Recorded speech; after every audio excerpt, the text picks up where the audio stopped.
Hi guys! Good evening, this is RJ. Maray Aldaw Tabi sa inyo ba, boss?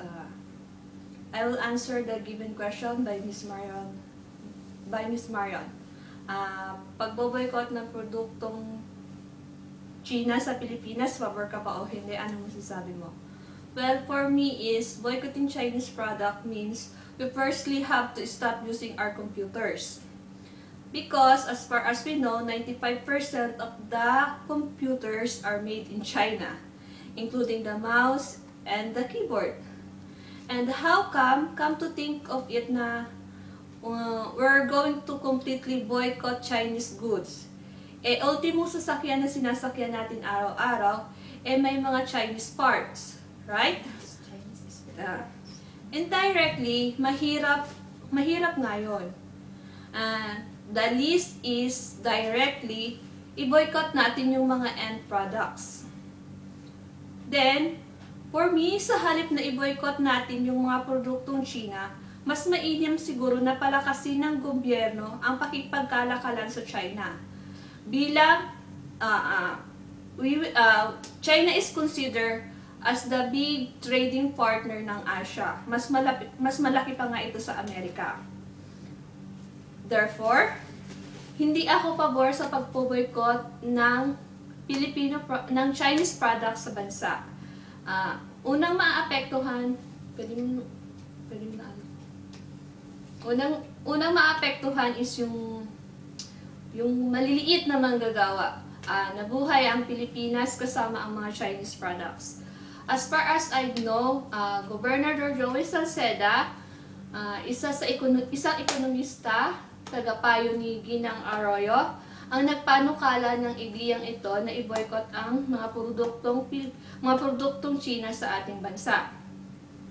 Bilang ganti siguro sa tinatawag niyang bullying attacks or tactics ng China sa ating bansa. Therefore, we should consider some factors like yung mga overseas Filipino workers natin sa bansang China. Calculated 8,000 Filipinos ang nagtatrabaho sa China. Therefore, ibo-boycott natin ang produktong China, ibo-boycott ng China ang mga manggagawang Pilipino sa ating bansa. Sinong kawawa? Tayong mga manggagawa. Kawawang pamilya ng mga manggagawang manggagaling sa China. Ano ang mangyayari? Mas matinding kahirapan, mas malaking utang. And that's it. Nandun na lahat, halo-halo na. So therefore, hindi po ako pabor sa ideyang iyan. Yun lang po ang masasabi ko. And likewise, tayong mga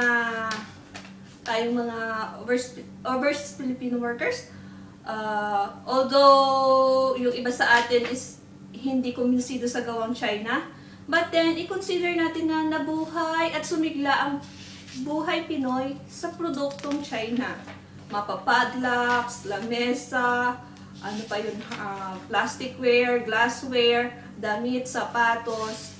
And nakabasa ako ng article na nag-rally kasi pabor silang i-boycott ang produktong China sa ating bansa. But then, may isang reporter doon nagtanong, bakit po kayo nagbo-boycott?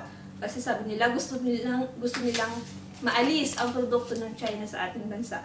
Tinanong sila ng reporter, pwede po bang matingnan ang tatak ng inyong damit? Nang pinakita ang damit, made in China. Ayun, bulilyaso na. Kung sinong kawawa? Pilipino. Nagmumukha lang po tayong katanga-tanga. Kasi, alam natin na baon sa utang ang Pilipinas. So, hindi pa natin, sakali siguro tayo mag-boycott pag kaya nang tumayo ng Pilipinas sa sarili niyang paa. Walang utang sa Estados Unidos. Walang utang sa ibang trading company sa labas ng bansa. Or kumikita ng sapat para tugunan ang kailangan o pangangailangan ng mahihirap na mamamayan. Yun lang po ang masasabi ko. That's it. It's me, RJ again. Thank you very much and thank you sa nag-support sa akin, yung manager ko dito, yung choreographer ko sa sayaw ko. Manalo matalo guys, panalo tayo. Nahiya sila magpakita so ako na lang. So, Good luck. good luck daw sabi nila sa akin. Sinamahan nila ako mula sa simula hanggang sa katapusan. So guys, thank you. Bye-bye. Kamay. Ayan po yung kamay nila. Oh, nahihiya sila magpakita. Hindi nakikita ni Jen. Sige po. Bye-bye. Bye.